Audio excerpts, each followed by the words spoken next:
Australia से जो नई गाइडलाइंस आई हैं उसमें क्या उन्होंने बताया है कि जो कि स्पेशली होम अफेयर्स की तरफ से आई हैं कि स्टूडेंट्स जो अब ऑस्ट्रेलिया में अप्लाई करने जा रहे हैं स्पेशली फेब या जुलाई इनटेक में, उनको क्या स्पेशल ध्यान रखने की ज़रूरत है कि उससे कि उनका वीज़ा सक्सेस बेटर हो सके, क्योंकि पीछे बहुत सारी रिफ्यूज़ल्स आई थी, उन स्टूडेंट्स को इस चीज़ का पता भी नहीं था।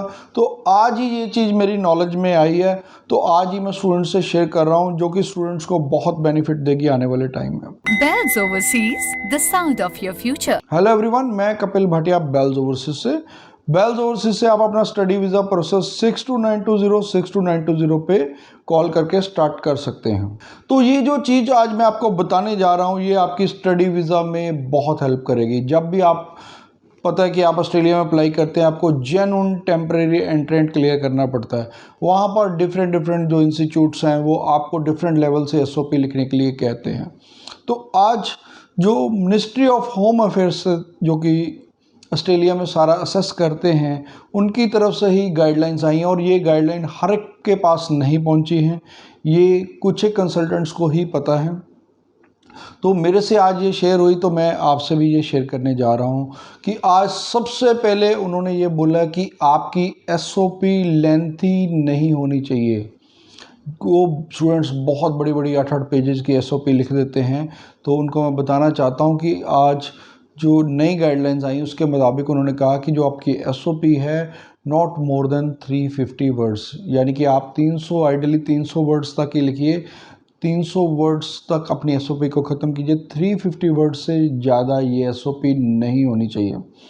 दूसरा, उन्होंने सबसे पहले बोला है कि आप क्वालिटी एजुकेशन और टेम्परेरी स्टे के लिए आ रहे हैं ऑस्ट्रेलिया में, तो ये चीज़ अपनी एसओपी में सबसे पहले ये आपको डेमोन्स्ट्रेट करना है कि आप एक क्वालिटी एजुकेशन के लिए आ रहे हैं और आपका जो स्टे है टेम्परेरी है।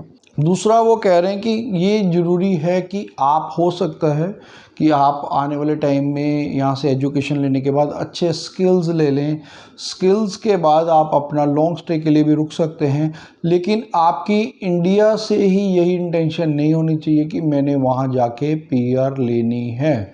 तो वो आपकी इंटेंशन नहीं रहनी चाहिए। आपकी इंटेंशन सिर्फ यहाँ पर क्वालिटी एजुकेशन लेने की और टेम्परेरी स्टे की होनी चाहिए। तो ये उन्होंने दूसरी बात जिस पे एम्फसिस किया है। तीसरा जो उन्होंने कहा है कि गैप को लेके, आपका जो गैप है उसको वेल डेमोन्स्ट्रेट कीजिए। स्पेशली आपकी जो सैलरी है वो अकाउंट में होनी चाहिए। आपका जो करंट एम्प्लॉयर है उसका नाम बताइए, क्या जॉब प्रोफाइल है, उसका क्या एड्रेस है, कब से कब तक आपने जॉब की है, सैलरी अकाउंट में ली है, ये सारी चीज़ें आप डेमोन्स्ट्रेट कीजिए।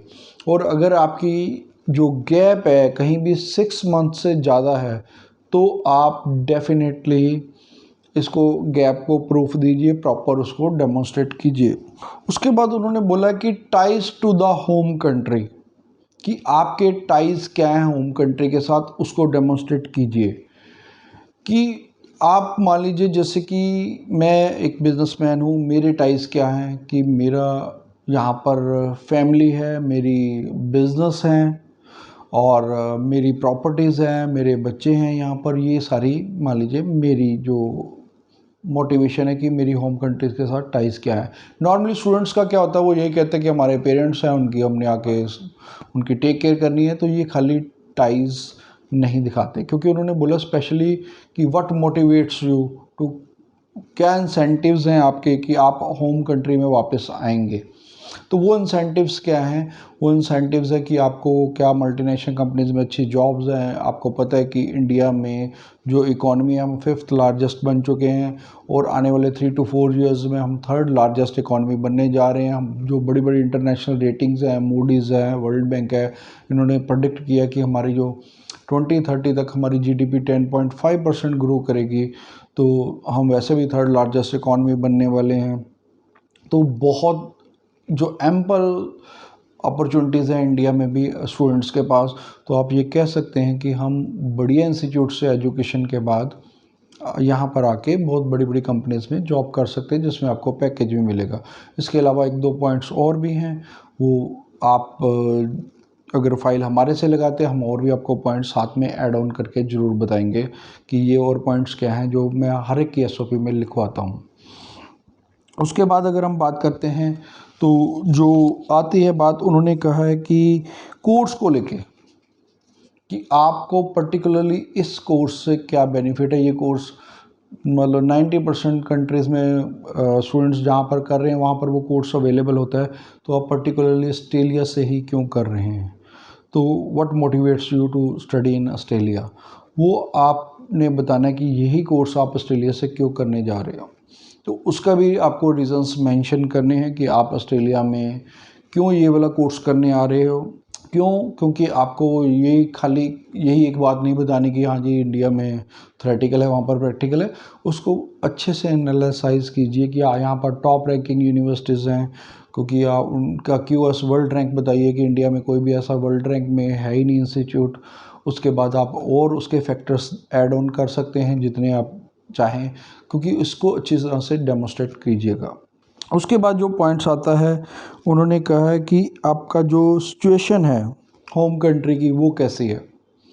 तो उसमें तो आपको पता ही कि आप हमारा जो अच्छा है, तो जो ये वाला कोर्स करने जा रहे हो उसकी उस इंडस्ट्री की कितनी ग्रोथ है। उसके बाद आपको ये भी आप साथ में बता सकते हैं कि आपको एज मिलेगा अगर आपके पास इंटरनेशनल क्वालिफ़िकेशन है, तो वो भी आप बता सकते हैं। हमें आप इंटरनेशनल क्वालिफ़िकेशन वाले स्टूडेंट्स को एज मिलता है इंडियन अगर एजुकेटेड स्टूडेंट है उनके मुकाबले, और उनको जो मल्टीनेशनल कंपनी है प्रेफर करती हैं, और आपकी जो CV में एक वैल्यू ऐड करता है ये चीज़ भी आप उनको साथ में बता सकते हैं।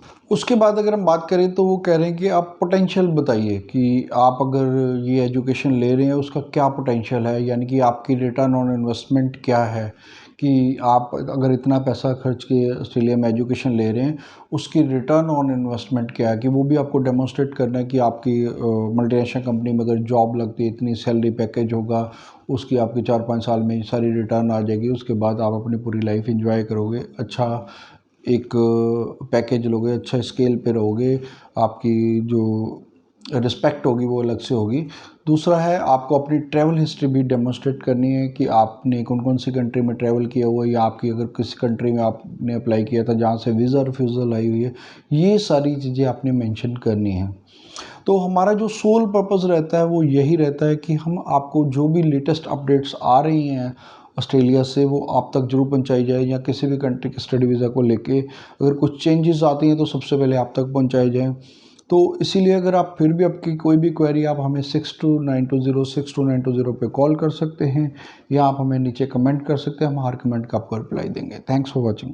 Bells Overseas, the sound of your future.